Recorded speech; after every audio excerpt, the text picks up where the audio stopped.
Perfecto, estamos listos para empezar a desarrollar ese tema. Tal vez usted ha empezado a notar que a su papá o a su mamá le ha empezado a temblar la mano, la derecha o la izquierda, y obviamente uno se preocupa y empieza también a plantearse esa interrogante de si será o no Parkinson, ¿verdad? ¿Cuándo me tengo que preocupar? Si realmente se debe a eso. Por eso hemos invitado el día de hoy al doctor geriatra Mario González para desarrollar el tema y le damos la bienvenida. ¿Cómo está? Muchas gracias, Fabiola. Aquí encantado, como siempre. Gracias. Sí, para nosotros es un placer tenerlo siempre acá en la revista. Igual, muchísimas gracias. Estábamos conversando que la gente a veces se tiende a preocupar de más y cuando tiene que hacerlo no lo hace, porque sí pueden haber distintos temblores que generen ese movimiento involuntario en las manos. Ya puede ser consumo de cafeína o algún efecto secundario de medicamentos. ¿Cuándo diferenciarlos y cómo? Mira, sí, claro. Primero tenemos que entender que no todo temblor va a ser Parkinson. O sea, hay muchas cosas que nos pueden producir los temblores. Usualmente, por ejemplo, como bien mencionaste, la gente que toma mucho café, la gente que toma bebidas energéticas, por ejemplo, usualmente las bebidas energéticas equivalen a 2 o 3 tazas de café. Entonces, un ratito después de que alguien se toma, puede empezar con temblores en las manos, que no necesariamente eso va a ser un factor de riesgo para desarrollar una enfermedad de Parkinson. Medicamentos, hay medicamentos que usamos mucho a nivel de psiquiatría que se llaman antipsicóticos. Los antipsicóticos como efecto secundario van a generar exactamente los mismos síntomas que un Parkinson, pero bueno, pueden ser reversibles en el momento que se quita el medicamento. Y hay otras enfermedades que son un poquito más raras, que son familias de la enfermedad de Parkinson, que me van a dar también problemas de movimiento, como por ejemplo la enfermedad que tuvo Robin Williams, que es la demencia por cuerpos de Lewy. La demencia por cuerpos de Lewy tiene un temblor similar al Parkinson, y hay otros tipos de patologías que terminan generando demencia también, como por ejemplo la parálisis supranuclear progresiva. Entonces, no todo lo que tiembla es Parkinson. Incluso usted me contó también que hay personas que tienen un trastorno del sueño que podría afectar y que es fácil identificar hoy. Sí, que de hecho se puede presentar muchos años antes de llegar a desarrollar la enfermedad. Por ejemplo, hay un trastorno del sueño que se llama trastorno del sueño REM, en el cual el paciente en una de sus fases de sueño, que es la fase REM, va a presentar, va como a actuar sus sueños. Entonces son pacientes que están o pegando gritos en la noche, o que de repente empiezan a pegar patadas, o golpes. Hay puñetazos, golpes por todo lado. Y eso puede ser un indicador de que dentro de muchos años esa persona puede llegar a desarrollar una enfermedad de Parkinson, una enfermedad por cuerpos de Lewy. Entonces, hasta en esas cositas del sueño tenemos que ponerle atención a nuestros familiares. Y es que los síntomas aparecen lentamente, ¿verdad, doctor? Sí. Y varían también según la persona. Exacto. Específicamente hablando de Parkinson, empiezan más sobre un lado. No tiene relación, puede ser la mano derecha, puede ser la mano izquierda. Pero siempre de un solo lado. Usualmente. Okay. Lo característico es que sea de un solo lado. Empiezan primero con un temblor leve, luego pueden empezar a tener dificultad para moverse, como que se sientan más tiesos, o empiezan a tener, muchas familiares lo que nos notan o llevan al papá o la mamá es porque lo ven que el equilibrio no está bien, porque empiezan a caminar ya con pasos cortos, la base angosta, trastornos de equilibrio. Entonces, aquí algo no anda bien. Porque igualmente muchísimas veces asociamos cambios que no son normales del envejecimiento como cambios normales. Sobre todo, digamos, en este caso el temblor. Empiezan, ay, mira, ya mamá está muy viejita porque le tiembla la mano. Pero no, eso puede ser indicativo de que tiene algún trastorno. Igual, uno que se me olvidó mencionar al puro principio, hay un problema de temblores que es sumamente frecuente, que se llama el temblor esencial o trémor esencial, en el que el paciente desde joven puede ser, empiezan a tener temblores en la mano, pero usualmente cuando van a realizar algo. Yo voy a agarrar la taza de café y mientras estoy tomando café la taza se me mueve. ¿Okay? A diferencia del Parkinson, que usualmente el Parkinson, el temblor es más en reposo. Entonces el paciente está sentado y la mano le está temblando. Y en el trémor esencial, se llama trémor de intención de hacer las cosas, y se presenta usualmente a edades más jovencitas. Y también pasa que pueden presentarse cambios en el habla, ¿verdad? En la escritura. Claro. Exacto. Ahí lo que va pasando es que la enfermedad es una enfermedad degenerativa, es una enfermedad progresiva. Entonces, ¿qué vamos teniendo? Empieza primero con el temblor. Después empezamos a tener movimientos lentos, ya no nos hacemos tan ágiles como antes. Luego, rigidez, entonces estamos más tiesillos a la hora de que nos vamos a poner de pie, tenemos que hacer varios intentos para ponernos de pie. Luego sigue progresando a que ya no puedo firmar porque el mismo temblor no me permite firmar.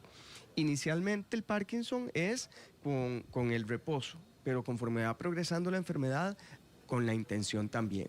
Firmo, la letra empieza a ser chiquitita, entonces esos son uno de los principales cambios también que podemos ver, que de repente empecemos a notar cambios en la escritura de nuestros papás, donde empiezan a escribir más chiquitito, que ya les cuesta firmar, ya es mejor empezar a buscar ayuda para ver cómo podemos corregir el problema. Y ahí cómo empiezan a interferir también las emociones, porque muchos adultos que están pasando por estas cosas se frustran con toda la razón y a veces ni siquiera lo comunican, ¿verdad? A sus familiares de qué está pasando eso. Totalmente, es que empiezan a limitar su funcionalidad. Claro. Obviamente, al limitar la funcionalidad ya nos empezamos a sentir que no valemos lo mismo, que necesitamos estar dependiendo de otras personas para hacer las cosas. Pero no solo eso, implícitamente el Parkinson puede generar también trastornos de ánimo.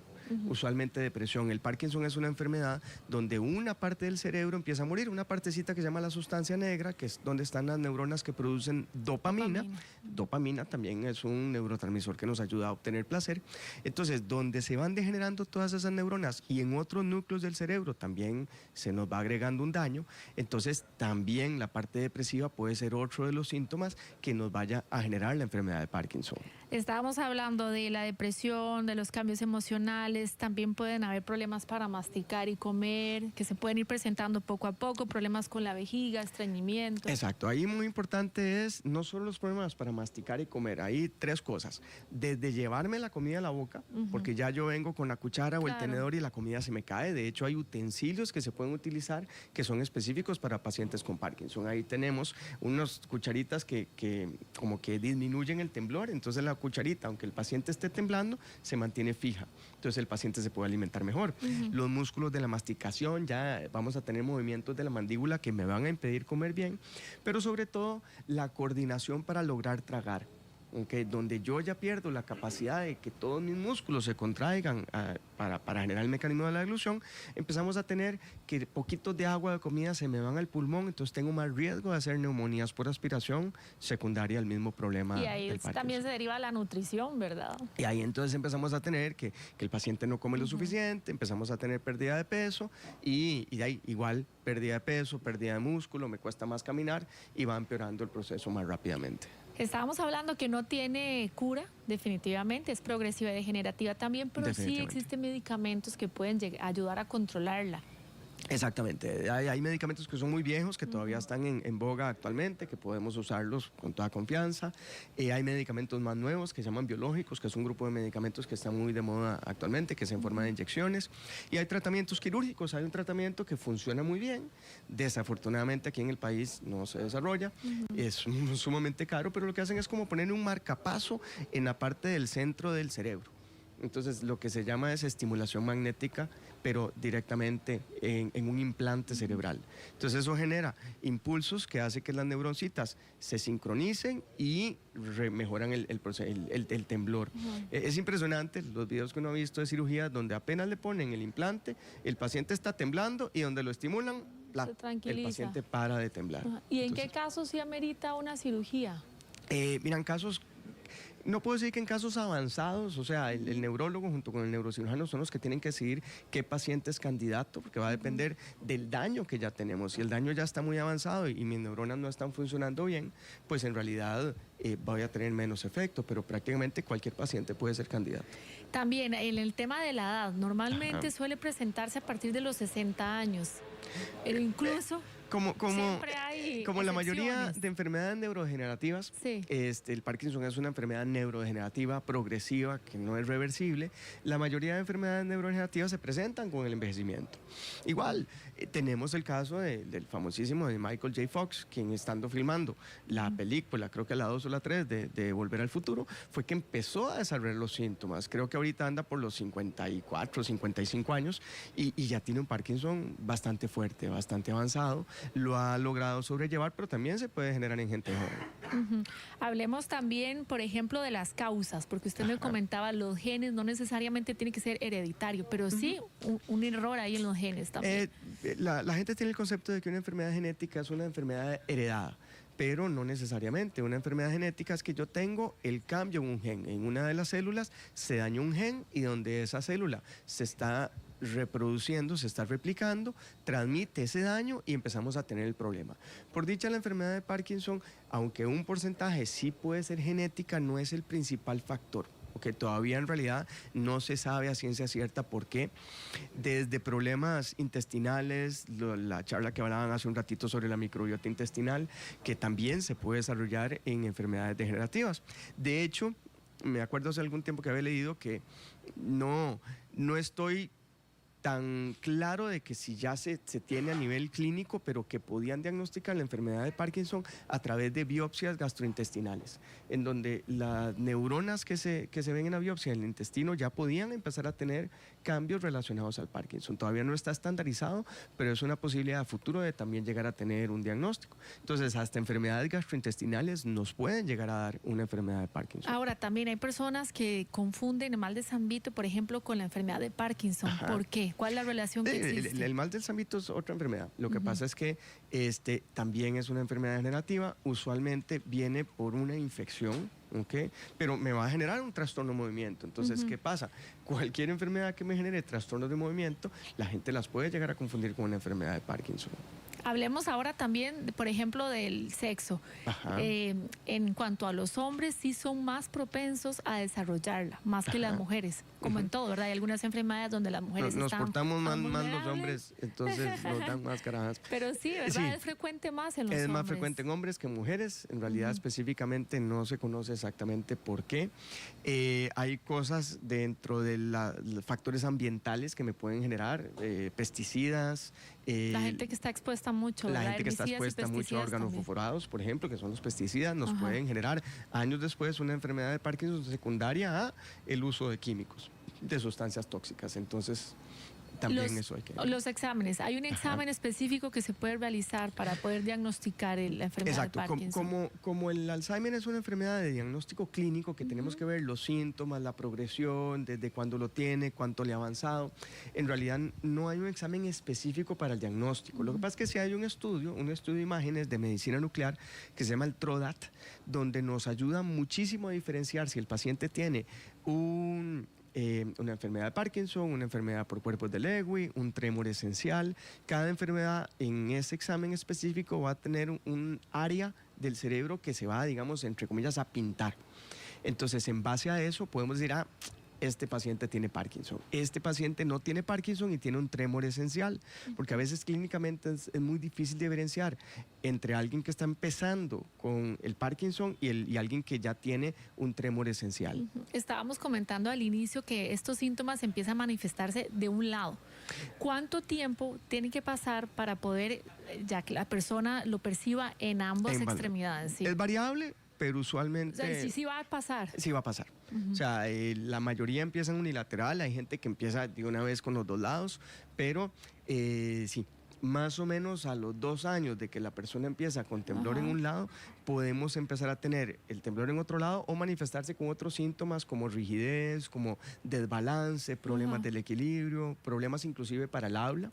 Ya un poquito más adelante en la enfermedad el paciente tiene una voz como más ronca, le cuesta hablar, tiene un tono de voz más bajo, ya las palabras las va a decir más lentas, la cara del paciente cambia, donde los músculos se vuelven un poquito más rígidos, entonces la cara se vuelve como si tuviera una máscara, entonces se vuelven inexpresivos. Entonces esos pequeños cambios que tenemos que ir viendo en nuestros familiares son los que al médico nos van a dar una guía de si va por el lado del Parkinson o si va por el lado de otro problema. Hablemos también de los medicamentos, doctor. Creo que se llama levodopa.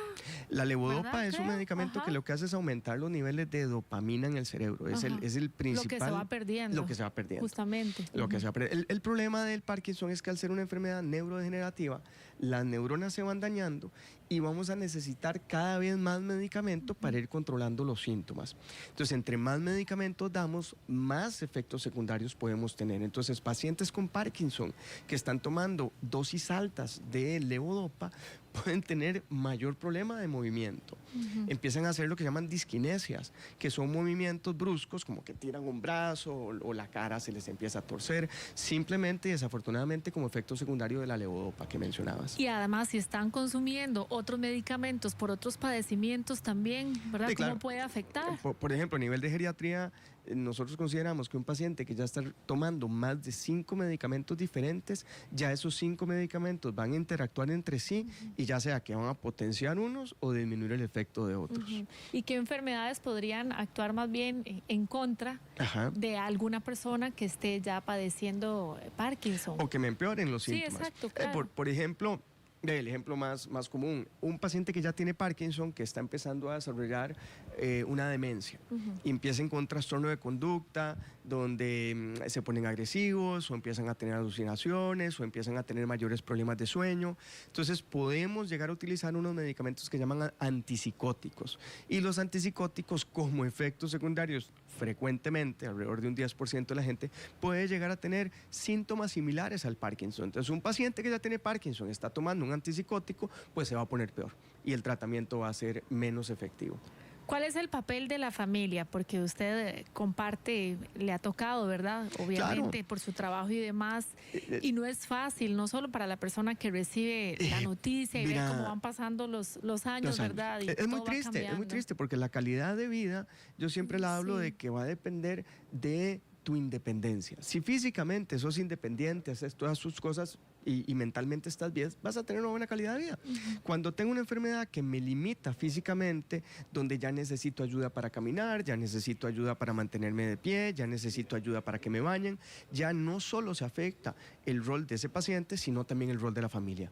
Tengo que tener a alguien que me ayude a cuidar a papá o a mamá, o entre los hermanos dividirnos los horarios, o contratar a una persona. Entonces, para la familia, igual que en la enfermedad de Alzheimer, se vuelve una responsabilidad muy grande y eso complica mucho el rol familiar, sobre todo en esta época donde usualmente tanto el hijo o la hija trabajan. Entonces exacto. se vuelve, y tienen hijos tal vez y demás. ¿Cuánta empatía y solidaridad se necesita, verdad? Paciencia. Exacto.